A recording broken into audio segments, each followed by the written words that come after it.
seconda parte di questa seconda sessione e io passo senz'altro la parola al professor Jörg Luther dell'Università del Piemonte Orientale a Vogadro perché ci introduca la sua relazione Costituzionalizzare l'Integrationsgewalt solo querelle d'Allemagne, point d'interrogation. Grazie professore. Ma devo ringraziare innanzitutto io perché di tutti gli inviti questo è quello che forse mi ha reso più felice e infelice allo stesso tempo, inorgoglito e impaurito probabilmente di me stesso, perché il tema dei controlimiti oggi è il tema dell'identità. E già tradurre identità è difficile e non solo che cosa sono, chi sono, ma anche come sono. E questo è difficile, specialmente quando si è tedesco e deve parlare di un tema tedesco, quando si deve contribuire una riflessione a un seminario che doveva parlare di un caso concreto, rispetto al quale però non posso offrire una soluzione tedesca del caso italiano. Devo offrire degli elementi di comparazione che possono magari far progredire un po' il controaltare della giurisprudenza, cioè la dottrina. Abbiamo questo maledetto compito di produrre dottrina rispetto al quale stamattina comunque abbiamo sentito bellissimi contributi. Io concordo con la diagnosi di Massimo, con l'esegesi di Antonio Ruggeri, con le proposte, anche proposte di soluzione di Enzo Canizzaro e del professor Jacquet. Offro qualche elemento diverso rispetto a quelli offerti dai colleghi della Francia e della Spagna. Per poter svolgere questo compito occorre, da un'ottica comparata, tentare un'analisi del contesto della comparazione, partire dal contesto. Posso chiedere al collega io ho difficoltà di concentrarmi, se riesce a fare la telefonata fuori. Scusate, ma sono debole. Bisogna fare innanzitutto una riflessione sui problemi di traduzione, perché qui la dottrina è intrisa di tanti neologismi, dai controlimiti all'identità, è un percorso di generazione di neologismi, come anche in Germania dalla Integrationsgewalt al Verbund.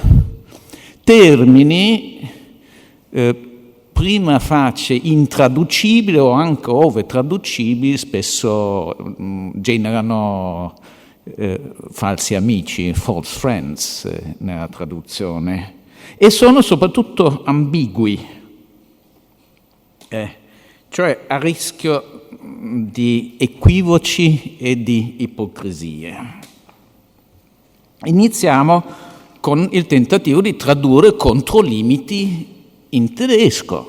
Io fatico, ho difficoltà a tradurlo perché già il limite può essere tradotto o come grenze, e c'è qualcosa di molto territoriale là sotto, o come schranke, che è più una barriera che si oppone a qualcosa.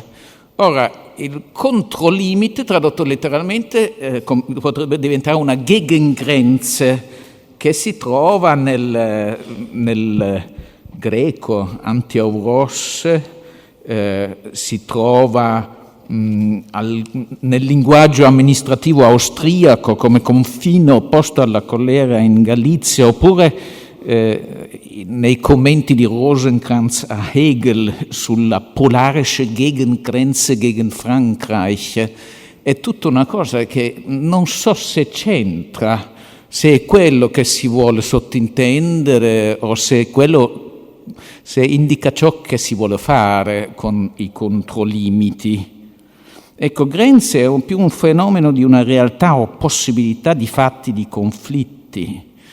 Altra cosa è già la Begrenzung, l'atto di porre, di demarcazione, di restringimento volontario di facoltà, che si avvale di misure precise e di poteri unilaterali. Si possono superare questi confini, attraversare le frontiere. Grenzüberschreitung sarà il titolo comune del prossimo convegno dei costituzionalisti giuspublicisti tedeschi. Se mi sposto invece in un linguaggio più giuridico, arrivo alla Schranke, alla barriera. E allora abbiamo nella dottrina tedesca i Schranken, ma questo è un termine esclusivamente riservato ai diritti. Cioè le limitazioni dei diritti subiscono a loro volta dei controlimiti. Ecco, Schranken, proporzionalità e garanzia del contenuto essenziale, ma si utilizza solo per i diritti fondamentali, non anche per i doveri di supremazia o di primazia. Si usa un termine, la Beschränkung, il por barriera, limite, nell'articolo 24 parlando del trasferimento di poteri di sovranità a enti zwischenstaatlich, internazionali o tra stati. E vedete che è molto difficile la traduzione. La traduzione italiana altoadesina delle limitazioni della sovranità nella Costituzione italiana fu Beschränkungen der staatlichen Oberhoheit, solo per rendervi quanto è difficile il termine, e ciò non di meno, per andare un po' più rapidamente, quel termine del nostro articolo 11, seconda clausola, secondo me si ritrova esattamente non solo nella Costituzione francese, che era la matrice, ma si ritrova anche nella Costituzione tedesca. C'è questa è la seconda tesi, una vera tesi, c'è una circolazione di idee in questo campo tra i padri costituenti delle costituzioni dei 6 stati che hanno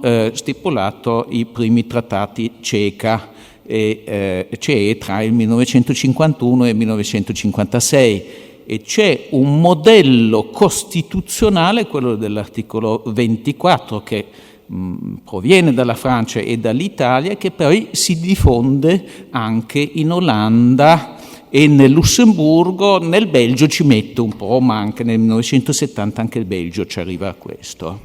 Il che vuol dire che sin dall'inizio c'è una fondazione, un radicamento nella Costituzione di tutto questo che diventa tutto quello che diventa il processo di integrazione.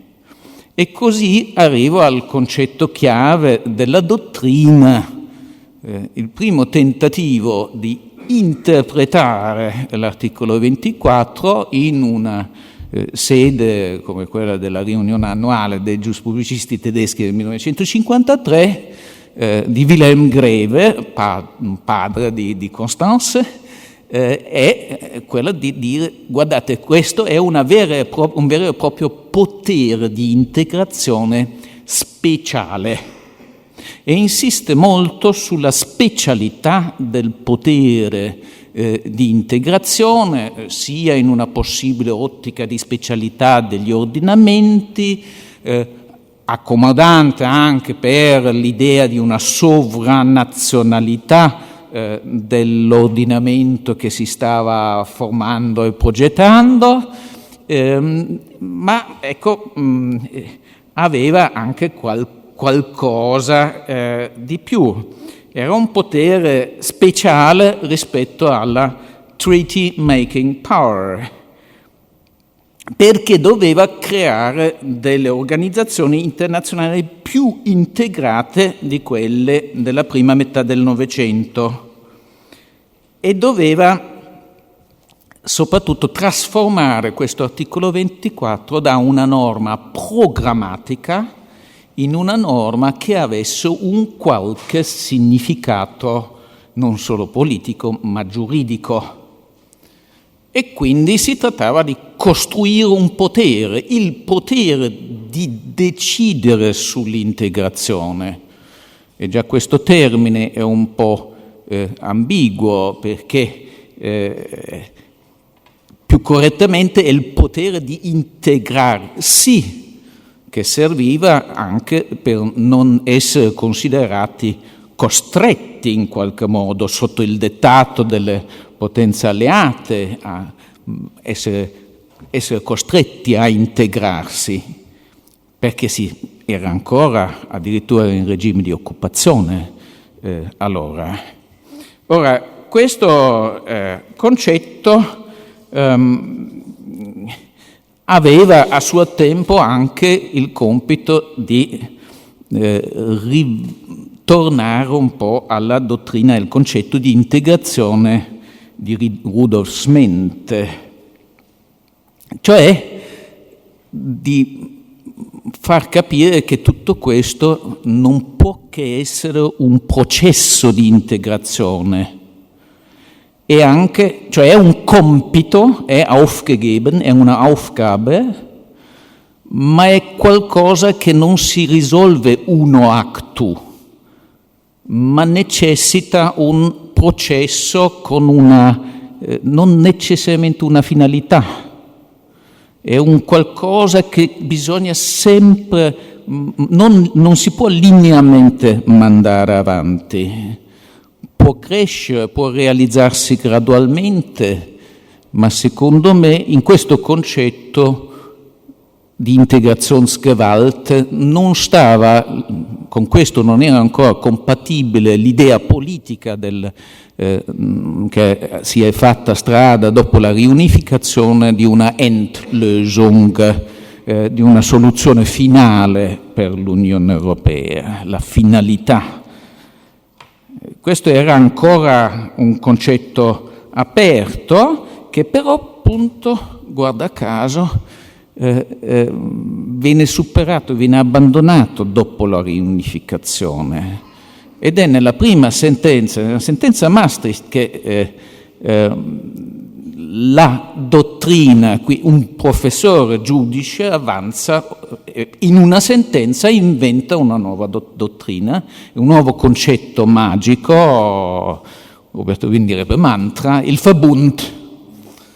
Il Verbund degli Stati, che è un concetto che evita scegliere tra Staatenbund e Bundesstaat, è un'alternativa che consente di non definire, di lasciare aperto di nuovo il tutto, anzi di consentire anche una opzione interpretativa ancora più riduttiva e dire che questo è semplicemente un'associazione di scopo tra Stati, l'Unione Europea, null'altro. Questo concetto del Verbund, proprio per la sua indeterminatezza e ambiguità, fa carriera. La risposta della dottrina di Ingolf Pernice è quella di inventare il Verfassungsverbund nel 1995. Stefan Noether ci rilancia col Rechtsprechungsverbund, cioè è quasi intraducibile, dall'unione delle Costituzioni, l'unione delle giurisdizioni, Schmidt-Assmann l'unione delle amministrazioni e alla fine Voskuhle l'unione dei giudici costituzionali. laddove unione non si capisce bene se è internazionale, che non è un termine che lo stesso Foscule definisce così in inglese. Serve to describe the numerous techniques of cooperation between the courts, avoiding rigorous conceptions such as equal footing or supremacy, to denote the relationship between the courts. Questo è un concetto che ci mette tutti insieme a cooperare e possiamo per un momento dimenticare la questione se siamo uguali o se c'è chi ha una posizione di supremazia o di primato o meno. Serviva a rendere più... è un concetto, si potrebbe anche dire, postmoderno, liquido, che finge di essere dottrina o è una dottrina dell'apertura, ma sicuramente un po' ambiguo. Non è però il dernier cri della dottrina, perché siamo finiti oggi per parlare su un altro concetto che ha trovato anche ingresso ancora prima della Integrationsgewalt, che finisce in una sentenza del 2005 poco importante, la Verfassungsidentität, l'identità costituzionale. L'identità costituzionale è una traduzione corretta? Che cosa sia esattamente l'identità in questione? Ho sentito l'identità nazionale. Sì, però nei testi normativi questo è di per sé già un'interpretazione. E innanzitutto direi viene introdotto come un concetto che definisce la caratteristica di un ordinamento giuridico ed è profondamente ambiguo se lo si amalgama con un concetto politico di identità di un popolo o di una nazione. Allora sì che diventa una spada, una croce o un qualcosa di più. Ecco, questo concetto di identità crea ad alcuni un'orticaria, perché è un concetto che si sente spingere il discorso verso le emozioni, verso le passioni. Serve a incanalare passioni? Serve? È utile? Ecco, rispetto a questo la domanda è come viene poi utilizzato dai politici e soprattutto come viene utilizzato dai giudici costituzionali. I giudici costituzionali tedeschi hanno cercato di operazionalizzarlo. Hanno cercato di utilizzare il concetto dell'identità costituzionale come un parametro di controllo, inizialmente più fittizio, ma con l'andare della giurisprudenza sempre più concreto. Io salto un po' sulle ulteriori parti della ricostruzione del contesto. Salto l'analisi dell'articolo 23 della legge fondamentale che mette insieme, recepisce elementi secondo me soprattutto procedurali dalla Costituzione irlandese, ma secondo me anche francese, perché per le procedure con le quali viene modificato il contenuto della Costituzione, e non si sa bene se questo vuol dire viene incisa la identità costituzionale, punto interrogativo, o viene invasa una riserva di legge costituzionale, per tradurlo nella terminologia francese. Ecco, per queste procedure è necessario un procedimento analogo a quello della revisione della Costituzione, dispone l'articolo 23. Poi disciplina l'impatto sul federalismo, cioè, e recepisce, secondo me, soprattutto il concetto dei controlimiti, perché iscrive, o cerca di iscrivere dentro l'articolo 23 una serie di principi che però non sono del tutto congrui rispetto ai principi dell'identità costituzionale. L'articolo 23, scritto negli anni 90, l'articolo 23 della Costituzione tedesca, oggi è già parzialmente superato dalla giurisprudenza costituzionale.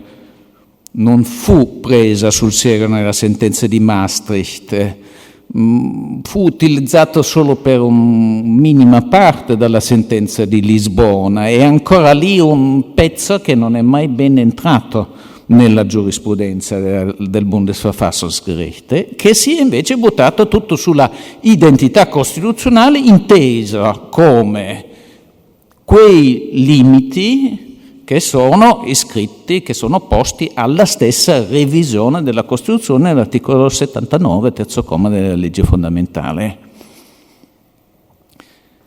E allora cosa ha fatto la giurisprudenza? La giurisprudenza, la conoscete tutte, le sentenze Solang le posso dare per conosciute.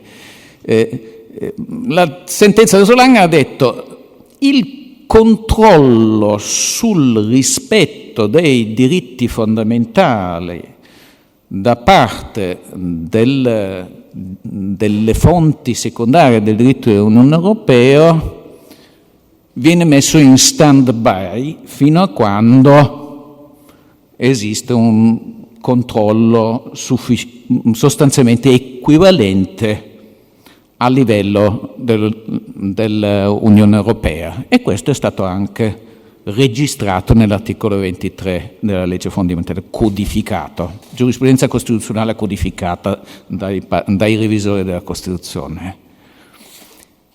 Più complicata è la seconda delle armi, che a un certo punto è venuta fuori con la sentenza sul Trattato di Maastricht, cioè il controllo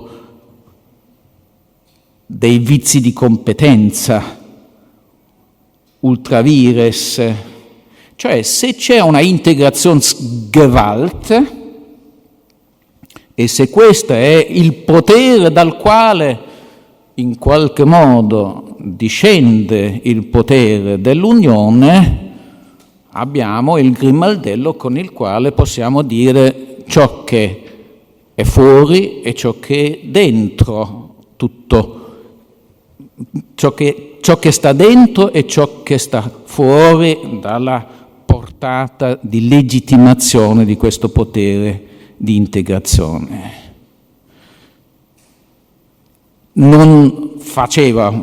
Era brillante questo concetto, veniva recepito anche a livello dell'Unione Europea, ma l'uso pratico non era chiaro, era inventato per spaventare i giudici europei, diciamolo pure, ma come sempre quando si fa una minaccia, a un certo punto, se la minaccia non viene messa in atto, questo è un po' il problema, lo strumento diventa pericoloso. E allora si è inventato il terzo grimaldello. Si è sostanzialmente completato l'armamentario, si è fatto il tridente, e il terzo dente è il controllo di identità costituzionale, che, siccome il primo è in stand-by, il secondo è virtuale, si sa già che è molto raro.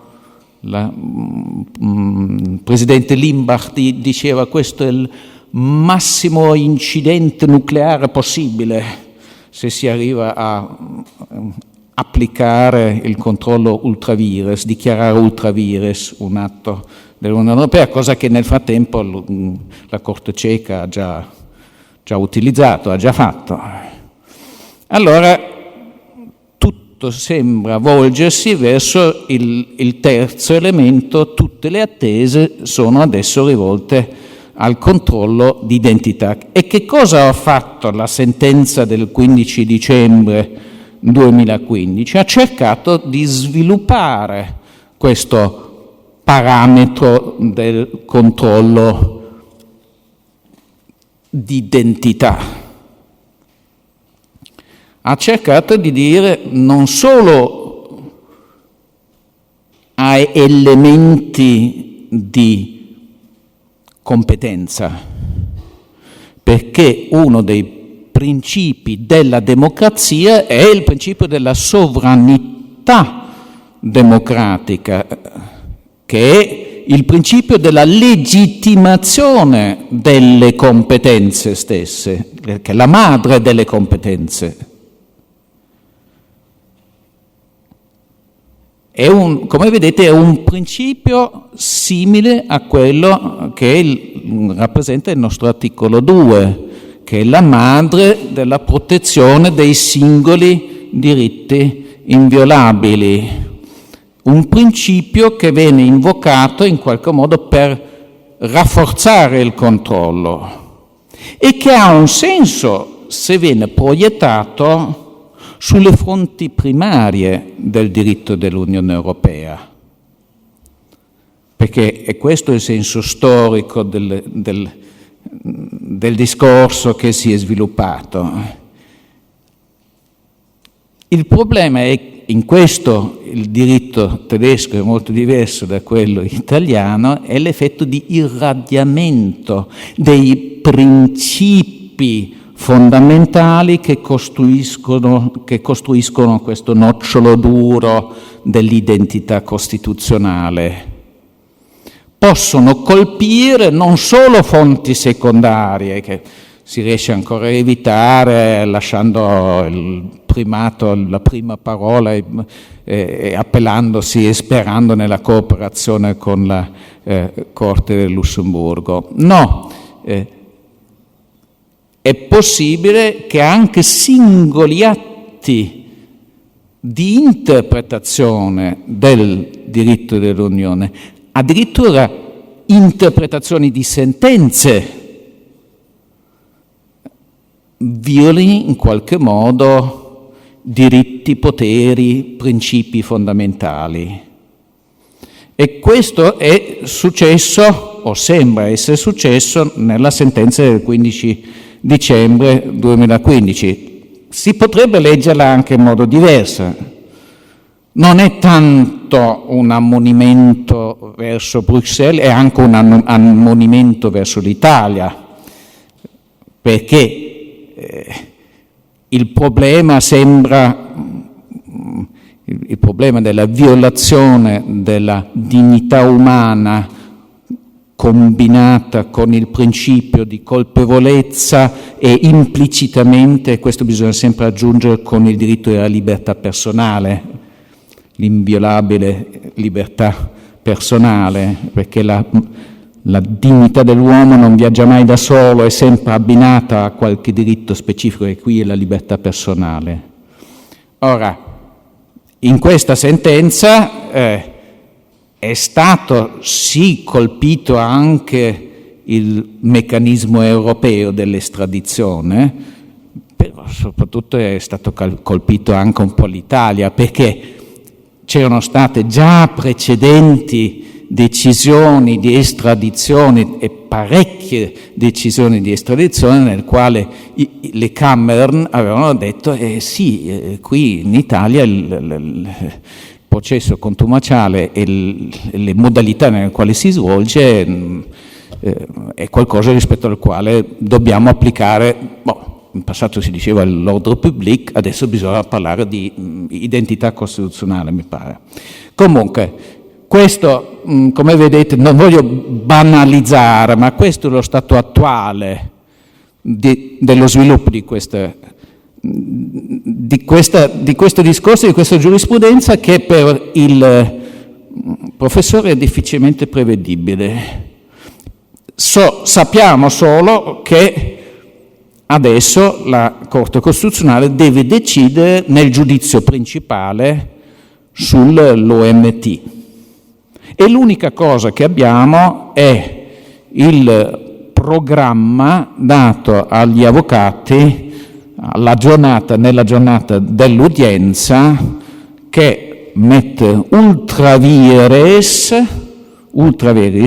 e il controllo di identità nei punti che riguardano l'ammissibilità della questione, e poi nel considerato in diritto, nella parte che riguarda la fondatezza, ricompare ultra vires. Se questo vuol dire che la Corte potrebbe concentrarsi su questo, o se invece adesso cerchi di sviluppare tutta una nuova interpretazione dell'identità costituzionale, è opera di profezia che non spetta al professore. Interessa sicuramente la strategia degli avvocati. Vorrei concludere, ma posso concludere solo poco, posso rinviare a molti dettagli che trovate invece nel paper. Siamo nel pieno evolverci di conflitti per i quali soprattutto non abbiamo chiarezza degli strumenti processuali. Trovate poi un paragrafo nel quale cerco di sviluppare un po' le specialità della giustizia costituzionale tedesca, che non è solo la specialità del ricorso costituzionale, della Verfassungsbeschwerde, che consente di anticipare il controllo sui trattati dal momento in cui sono scritti, perfezionati, ma non ancora ratificati. Questo controllo anticipato sui trattati, quasi preventivo, è una particolarità della giustizia costituzionale e spiega perché la Corte Costituzionale tedesca è sempre la più veloce, o sempre in prima linea, ma Lennartz ha detto che dobbiamo evitare il linguaggio marziale. Allora, questa è una specialità rispetto alla quale va anche ricordato che altri paesi comunque dispongono di procedimenti un pochino più soffici di pareri. Non solo la Corte di Giustizia, adesso bisogna anche vedere come le innovazioni del diritto processuale di Strasburgo modificherà e potrà incidere sempre sul controllo delle fonti primarie. In tutto questo discorso su come si svilupperà il controllo di identità non bisogna mai dimenticare questo, che originalmente era previsto come uno strumento, un parametro per un controllo sulle fonti primarie del diritto dell'Unione Europea. E questo è il terreno sul quale bisogna andare avanti, ed è questo anche il terreno sul quale poi mi dilungo in un ulteriore capitolo, un ulteriore paragrafo di contestualizzazione che riguarda le tensioni tra Italia e Germania.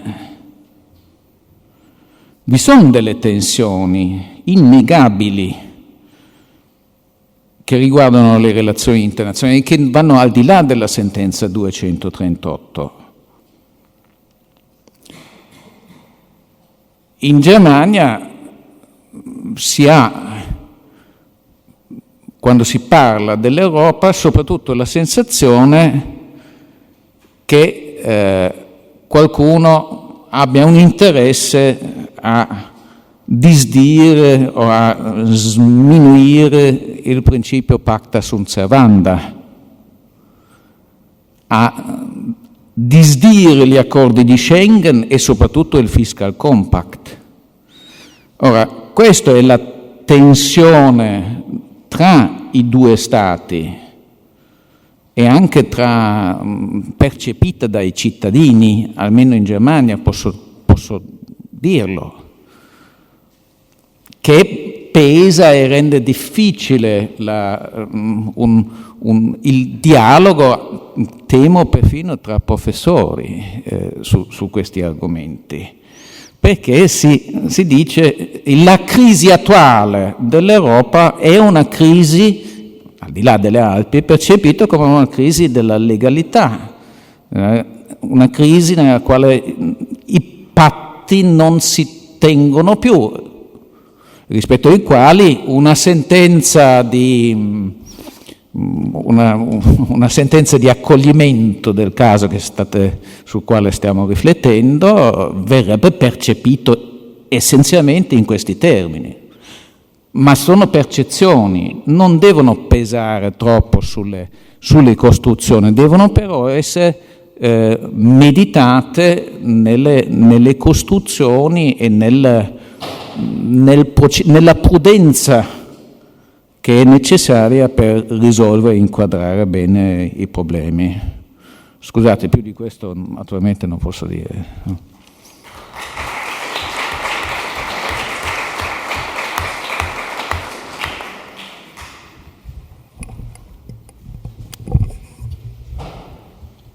Ringrazio il professor Luther per la sua colta e articolata relazione e passo la parola all'ultima relatrice dell'incontro di oggi, della sessione odierna, Mireille Delmas-Marty. Qualsiasi parola per presentarla sarebbe assolutamente inutile.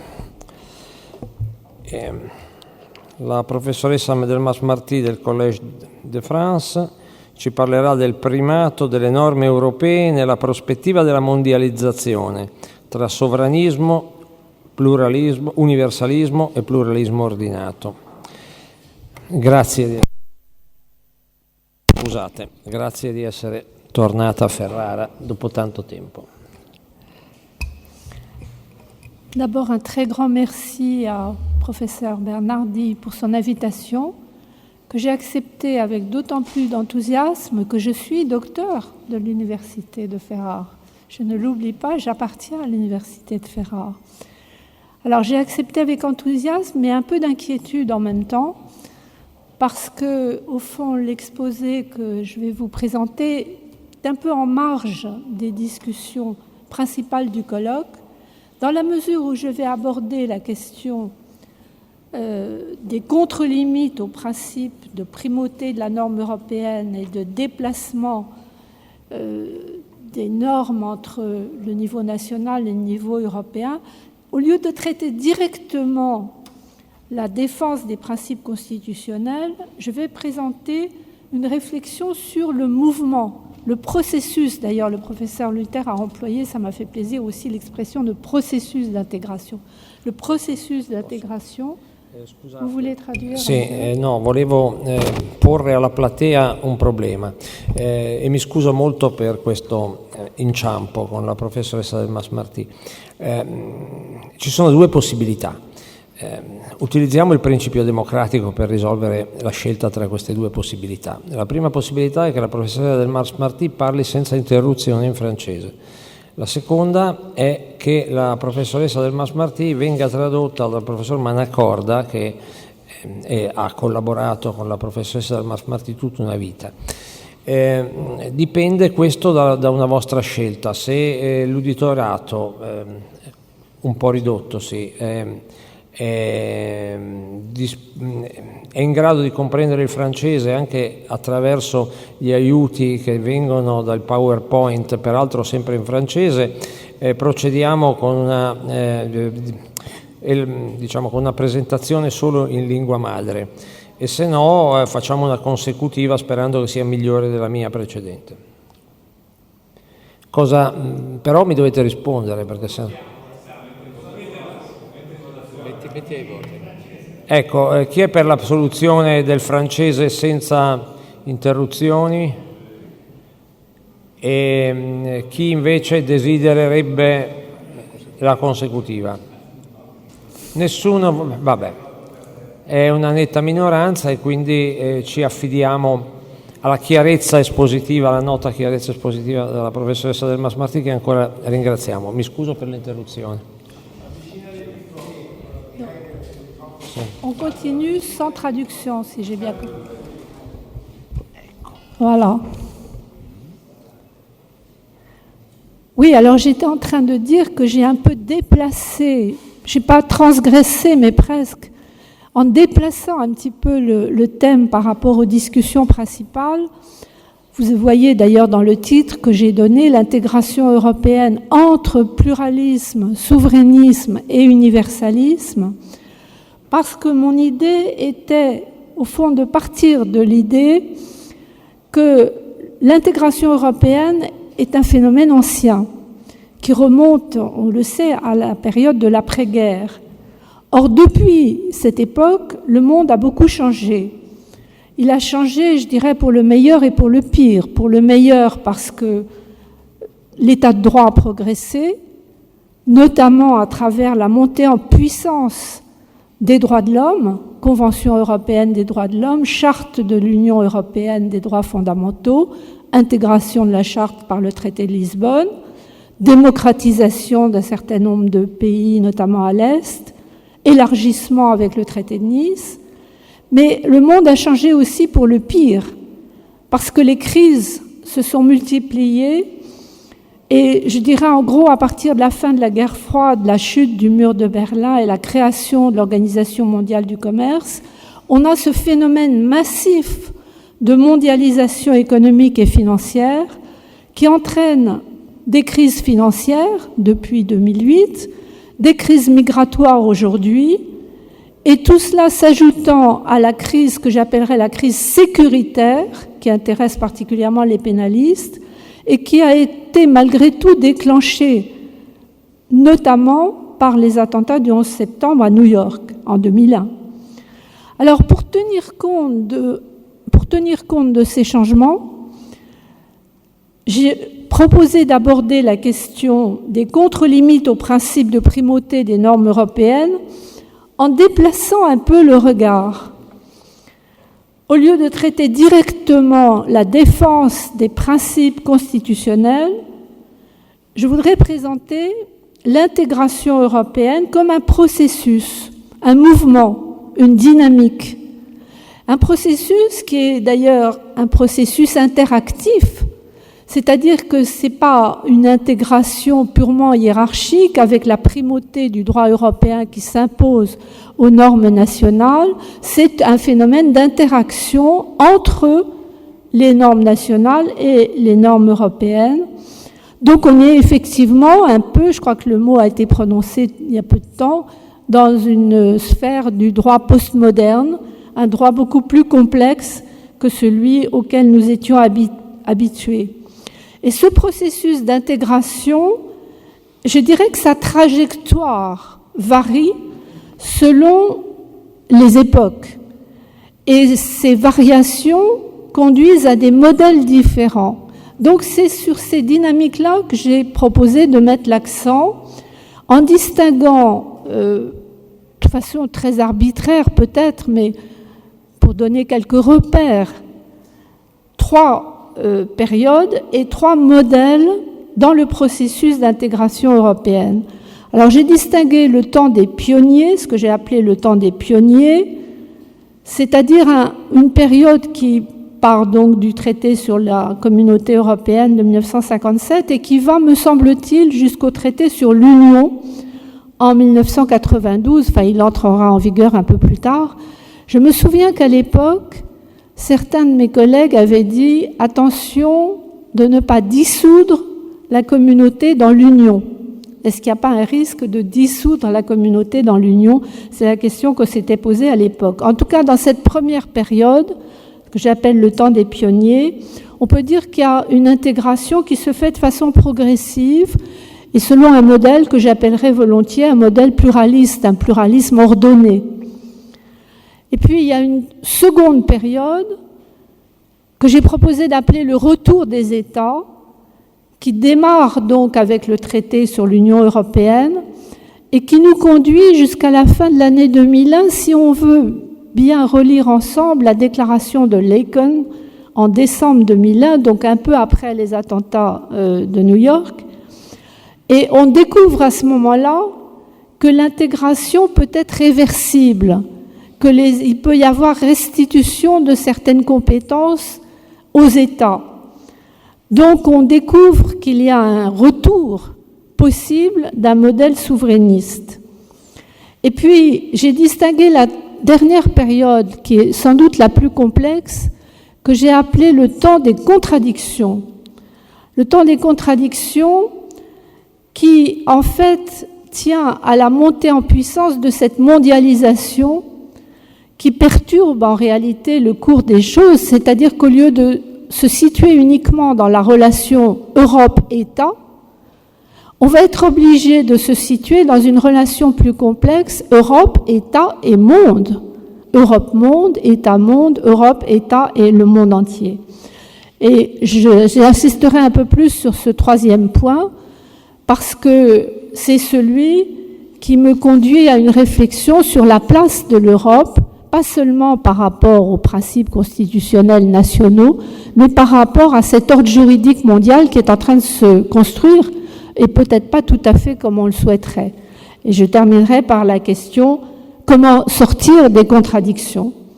Alors sur le temps des pionniers, je vais passer très vite, c'est quelque chose que vous connaissez parfaitement. Je dirais simplement que dans cette première période, la trajectoire de l'intégration européenne, du processus d'intégration européenne est progressive, elle est linéaire et apparemment, beaucoup d'entre nous pensaient à l'époque qu'elle était irréversible. Le modèle qui se mettait alors en place était une limite au modèle souverainiste et nous avions proposé de l'appeler le modèle d'un pluralisme ordonné parce qu'il combine des compétences nationales et des compétences européennes selon les deux principes complémentaires que vous avez évoqués déjà ce matin, le principe d'attribution et le principe de subsidiarité. Alors, je ne vais pas insister dans les détails, je rappelle simplement que le principe d'attribution est inscrit donc à l'article 5 du traité de la communauté. Et ce qui est intéressant, c'est que la communauté agit dans les limites des compétences qui lui sont conférées, mais la compétence d'attribution est assouplie par la référence aux objectifs qui sont assignés à la Commission par le présent traité. Autrement dit, cette expression introduit une dynamique fonctionnelle, celle des objectifs à atteindre, et ça ouvre la voie d'une interprétation assez large de la compétence d'attribution. Alors, on arrivera petit à petit d'ailleurs à distinguer, c'est la Cour de justice qui le fera la première, deux types de compétences qui deviennent l'archétype maintenant de ce modèle pluraliste. Les compétences exclusives que les États ont abandonnées à la Commission et les compétences partagées où il subsiste une concurrence. Mais ce qui est intéressant aussi, c'est la façon dont le principe de l'attribution se combine avec le principe de subsidiarité qui est inscrit dans l'acte unique européen et qui va ensuite être inséré dans le traité sur la communauté. Alors, si on associe le principe d'attribution et le principe de subsidiarité, en ajoutant d'ailleurs le principe de proportionnalité qui va apparaître avec le traité d'Amsterdam plus tard, on voit fonctionner quelque chose que je comparais à un rhéostat. Vous savez, le rhéostat qui règle l'intensité lumineuse en fonction de la lumière ambiante, c'est-à-dire qui adapte de façon aussi continue que possible aux données observables, à la variation des données observables, le processus d'intégration. Donc la subsidiarité combinée à l'attribution implique en quelque sorte une vérification permanente des actions qui sont envisagées par un acte législatif européen au regard des objectifs assignés à l'Union. L'idée est très claire, c'est que soit l'intégration risque d'être insuffisante quand les autorités nationales procèdent sous prétexte de transposer la norme à une renationalisation, soit, et c'est le cas qui va être le plus craint par les États à mesure que le temps s'avance, c'est lorsque une intégration est excessive, le législateur international allant au-delà de sa compétence et donnant trop de compétences au niveau européen. Alors, c'est à ce moment-là que de nombreux partenaires de l'Europe, je dirais les agriculteurs, les chasseurs, les artisans, les consommateurs, commencent à dénoncer, on emploie l'expression de fureur législative, fureur réglementaire de la Commission, et c'est ce qui va nous amener à la phase suivante, que j'ai appelée le retour des États à partir de 1992. Pourquoi dater le retour des États au traité sur l'Union européenne? C'est la raison que je vous donnais tout à l'heure, l'idée que peut-être l'Union européenne aurait dissous la communauté se fondrait dans l'union du traité de Maastricht. En tout cas, à partir de là, on découvre que la trajectoire de l'intégration européenne est réversible. Et c'est l'arrivée du principe de l'identité nationale dans le traité sur l'Union européenne. Le préambule du traité affirme pourtant que les États membres sont résolus à poursuivre le processus créant une union sans cesse plus étroite, on garde la formule, entre les peuples de l'Europe. Mais tout de même, le préambule précise que dans l'Union, les décisions sont prises le plus près possible des citoyens, conformément au principe de subsidiarité. Et surtout, le traité énonce le principe d'identité nationale qui sera évoqué, que vous avez évoqué d'ailleurs à plusieurs reprises déjà aujourd'hui, qui, combiné à la subsidiarité, suggère de nouvelles limitations à l'intégration européenne. Alors, ce principe d'identité nationale, tel qu'il est maintenant inscrit dans le traité de Lisbonne, il est très clair. L'Union respecte l'égalité des États membres devant les traités ainsi que leur identité nationale inhérente à leur structure fondamentale, politique et constitutionnelle. On a clairement, les mots sont prononcés, y compris en ce qui concerne l'autonomie locale et régionale. Elle respecte les fonctions essentielles de l'État, notamment celles qui ont pour objet d'assurer son intégrité territoriale, de maintenir l'ordre public et de sauvegarder la sécurité nationale. Ça, c'est un point important, je vais y revenir dans un instant. La sécurité nationale reste la responsabilité de chaque État membre. Alors, cela étant, une fois le marché intérieur réalisé, s'amorce à partir de là, face aux inquiétudes des États membres et sans doute aussi les inquiétudes des collectivités territoriales, une phase au cours de laquelle les juges européens vont tenter de limiter l'intégration au nom de l'interprétation stricte de la subsidiarité. Et c'est ainsi qu'on arrivera malgré tout à la déclaration de Laeken en décembre 2001, donc peu après le traité de Nice en fait. Et là, j'ai le sentiment qu'il y a une sorte de marque de défiance des États à l'égard de l'Union européenne et peut-être déjà la préparation d'un frein à l'intégration européenne. Je pense à ce passage. Le citoyen nourrit souvent à l'égard de l'Union européenne des attentes auxquelles elle ne répond pas toujours. À l'inverse, il a parfois l'impression que l'Union en fait trop dans des domaines où son intervention n'est pas toujours indispensable. Il faut donc rendre plus claire la répartition des compétences, la simplifier et l'ajuster à la lumière des nouveaux défis. Pour ce faire, et ce sont ces mots qui attirent mon attention plus particulièrement, pour ce faire, on peut aussi bien restituer certaines tâches aux États membres que confier de nouvelles missions à l'Union ou élargir les compétences actuelles. Restituer certaines tâches aux États membres. Il me semble que là, on amorce la possibilité d'un processus réversible, d'une trajectoire réversible. Non seulement la trajectoire n'est pas linéaire, mais elle est réversible et on arrive alors à la dernière phase parce que cette réversibilité, elle se fait de façon sélective. Donc on arrive à ce que j'appelle le temps des contradictions. Et le temps des contradictions, à mes yeux, c'est ce qui commence plus ou moins avec cette phrase clé de la déclaration de Laeken en fin 2001 et qui conduit jusqu'à la période actuelle. Alors quand je parle de contradiction, c'est là qu'il faut peut-être élargir un peu la sphère dans laquelle nous réfléchissons. Non seulement il y a des contradictions internes, c'est-à-dire dans la relation Europe-État, à travers ce que j'appellerais une intégration sélective, mais il y a aussi des contradictions externes qui concernent la relation Europe-monde. Et là, je voudrais terminer en posant la question avec vous, est-ce que le recul de l'intégration européenne ne favorise pas l'avancée d'une intégration mondiale de type hégémonique?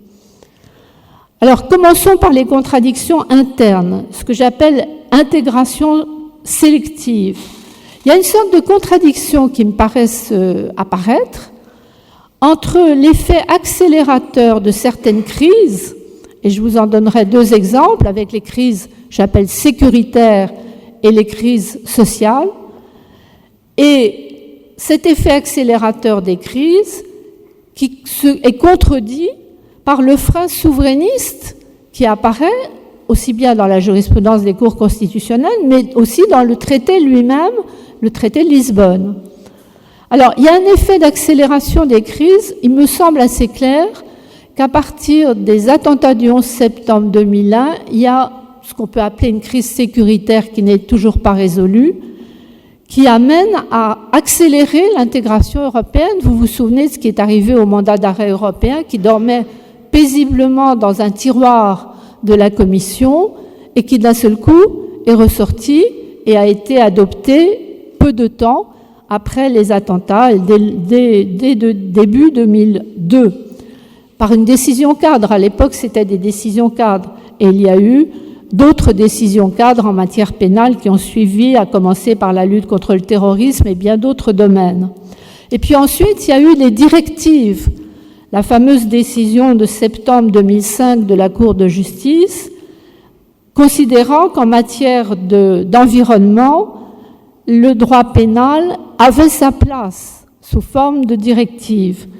Alors, c'était préparé d'une certaine manière par les conclusions de l'avocat général, M. Mazac, qui disait « il peut être postulé c'est très fort, présumé, qu'aux yeux du législateur communautaire, l'adoption de mesures pénales est nécessaire pour une protection efficace de l'environnement contre les pollutions causées par les navires et que de telles mesures sont essentielles pour lutter contre les infractions graves en la matière. » Donc l'idée qu'il y a une sorte de postulat dans un certain nombre de domaines qu'il faut une intégration pénale. C'est encore plus net peut-être dans la communication de la Commission de 2011 vers une politique de l'Union en matière pénale, assurer une mise en œuvre efficace des politiques de l'Union au moyen du droit pénal. Ce qui est frappant dans cette communication, c'est que l'intégration doit se faire à partir du droit pénal pour des raisons d'efficacité.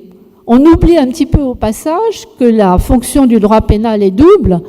Il y a bien sûr la fonction utilitaire, l'efficacité, mais il y a aussi la rétribution, la proportionnalité à la gravité des fautes et à l'importance des intérêts protégés. Ça, la Commission semble l'oublier un petit peu au passage.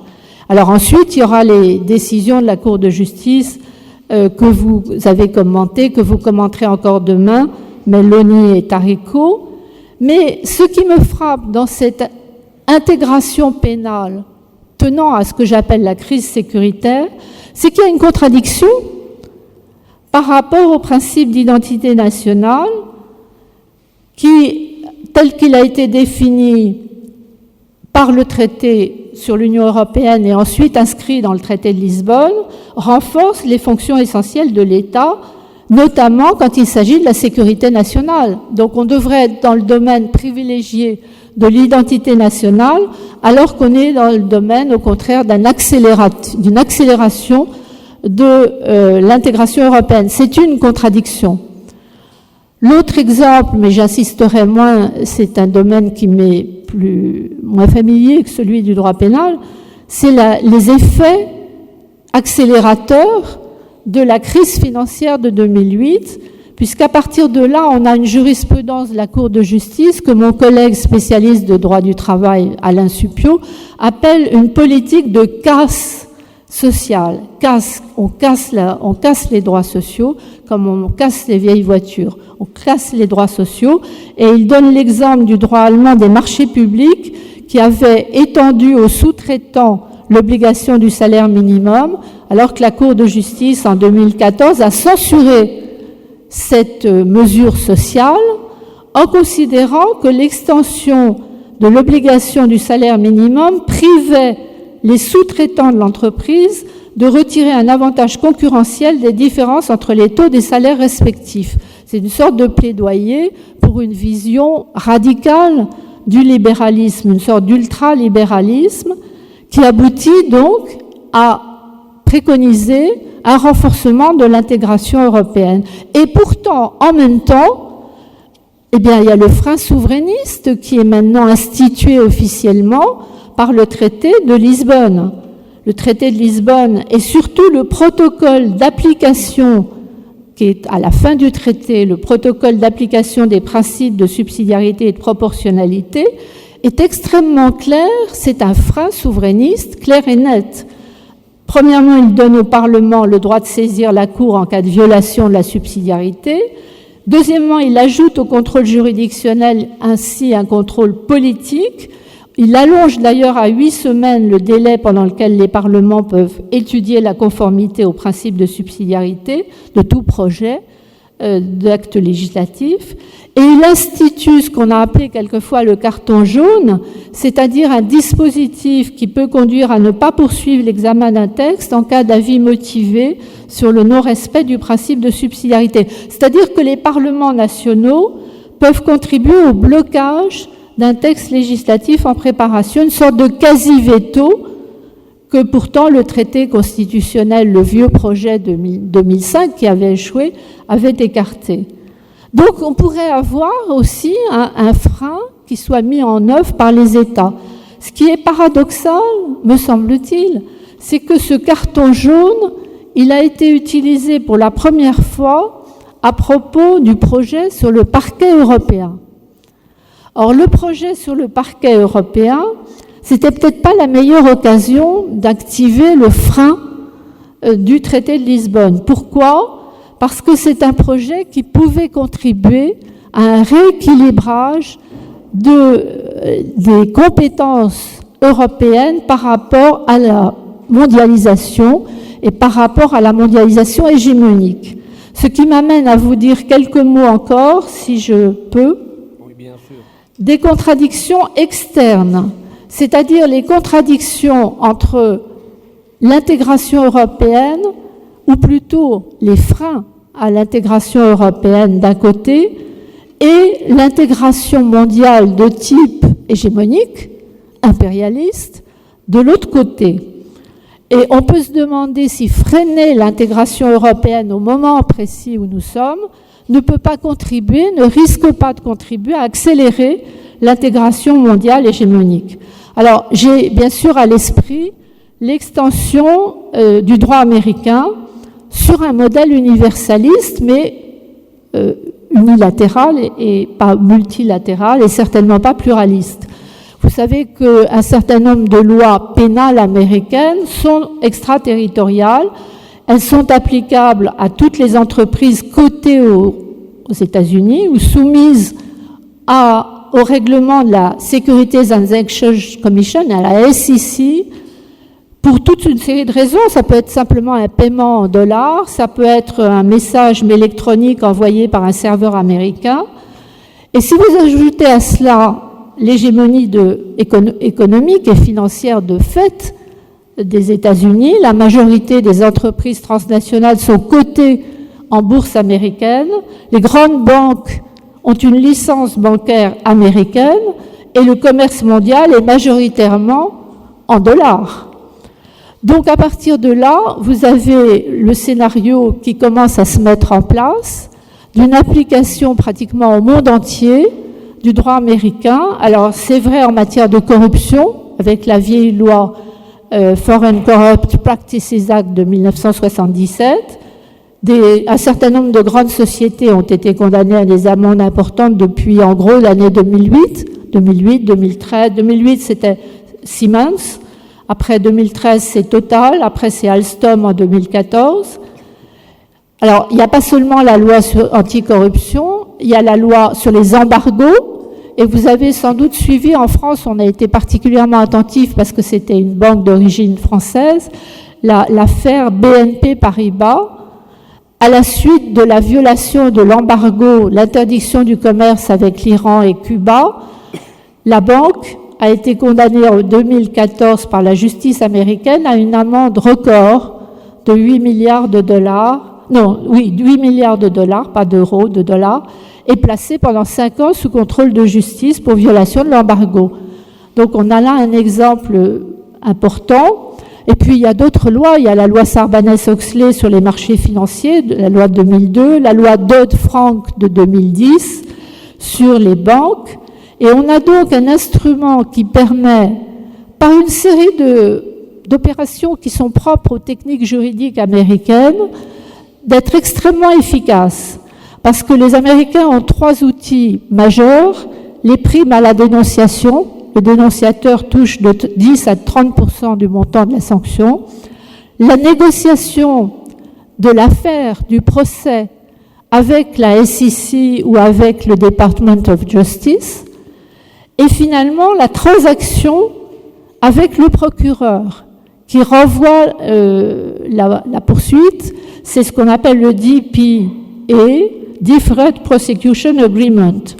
Donc, moyennant le paiement d'une amende, le procureur renonce aux poursuites et du coup, il n'a pas à établir la preuve de l'infraction. Bien mieux, il impose, c'est le fameux programme de compliance, de mise en conformité, sur lequel Stefano Malacorda écrit des pages immortelles. Il impose un contrôle par un point de contact national qui est choisi par les autorités américaines. Et finalement, l'entreprise mène elle-même l'enquête contre elle-même. C'est-à-dire qu'on a la punition qui se transforme en autorégulation. Le suspect avoue pour ne pas être condamné, pour ne pas être déclaré coupable, il avoue les faits. Et ce qui est plus extraordinaire encore, il recrute un avocat pour enquêter contre lui afin de préparer la procédure de compliance. Ça marche parce qu'en fait, tout le monde y trouve avantage. L'entreprise évite le procès pénal, qui fait très peur notamment aux dirigeants. Le procureur n'a pas à établir la preuve, c'est le suspect qui établira lui-même la preuve, et le Trésor américain encaisse des sommes de plus en plus importantes. Alors quand on voit ça, on se demande si l'Europe n'aurait pas quand même un rôle à jouer dans tout cela. Et je voudrais terminer en posant avec vous la question, comment sortir de ces contradictions?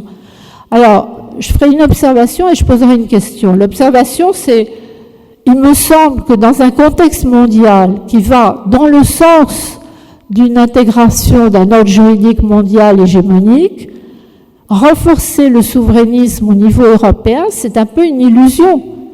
Parce qu'en réalité, la défense des principes constitutionnels par rapport aux autorités européennes n'empêche pas la perte de souveraineté par rapport au droit américain. Et on en a l'exemple à l'heure actuelle en France avec les tentatives d'essayer de muscler un peu notre législation pénale sur la corruption des étrangers, où nous sommes arrêtés par nos principes constitutionnels alors que le droit américain utilise les défaillances du droit français pour occuper la place. Alors, la question, c'est est-ce qu'il ne faudrait pas, et à ce moment-là, comment faire pour essayer de renforcer l'intégration européenne de manière à faciliter la mise en place d'un universalisme pluraliste ou d'un ordre juridique mondial pluriel. Et moi, je vois 2 domaines dans lesquels les choses pourraient se faire assez, pas facilement, certainement pas facilement, mais assez vite s'il y avait une volonté politique en ce sens. Le domaine du parquet européen, on pourrait repenser l'institution du parquet européen de manière à élargir sa compétence aux infractions contre non seulement la politique financière, mais la politique monétaire, notamment la zone euro. On pourrait imaginer un délit comme la mise sur le marché financier européen de produits dangereux et la spéculation sur l'euro. Et puis, on pourrait actualiser les sanctions. Je pense que la sanction qui serait la plus efficace si l'Europe voulait être présente dans l'ordre juridique mondial, ce serait d'interdire l'accès au marché européen. Ça, c'est quelque chose qui aurait un impact. Et puis, instaurer une procédure de mise en conformité en prenant les côtés positifs, mais pas non plus les côtés négatifs du système américain, c'est-à-dire qu'il faudrait en même temps un contrôle juridictionnel plus précis qu'aux États-Unis. Et finalement, le parquet européen pourrait sans doute aussi utiliser la voie de la transaction, qui était prévue à l'origine dans le projet du corpus juris, mais qui était prévue, je dirais, avec un profil bas. Là, je crois que ce serait à revoir dans l'optique mondiale. Enfin, il faudrait que ce parquet européen puisse exercer une compétence sur une forme de compétence extraterritoriale, en tout cas sur le territoire européen, quand les effets négatifs ont lieu sur ce territoire.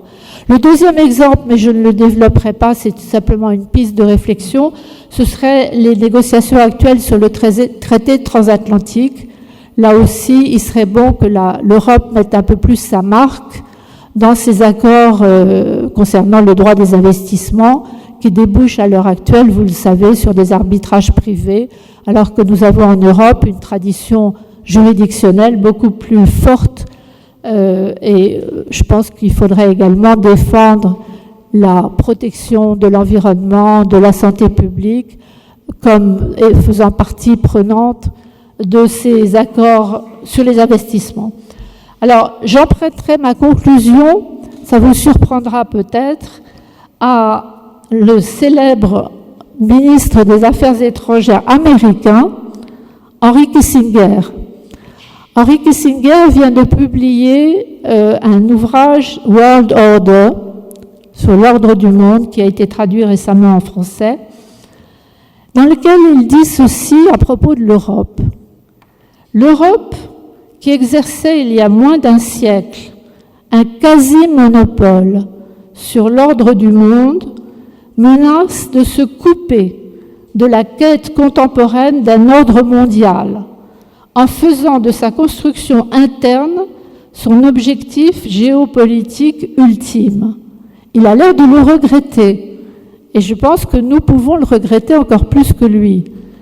Alors j'ai envie de dire, ne renonçons pas à influencer l'ordre juridique mondial, car peut-être, et tout à l'heure Henri Labelle parlait du génie européen, quand il disait « soyons géniaux ensemble », peut-être que le génie européen, ce serait justement de pouvoir introduire dans l'ordre juridique mondial une dimension pluraliste, car nous sommes la seule région au monde à avoir essayé d'imaginer un ordre commun, mais pluriel. En tout cas, c'est le souhait que je voulais faire. Il est clair que c'est un pari difficile et qu'il n'est pas gagné d'avance, mais je crois que le pari vaut la peine. Merci.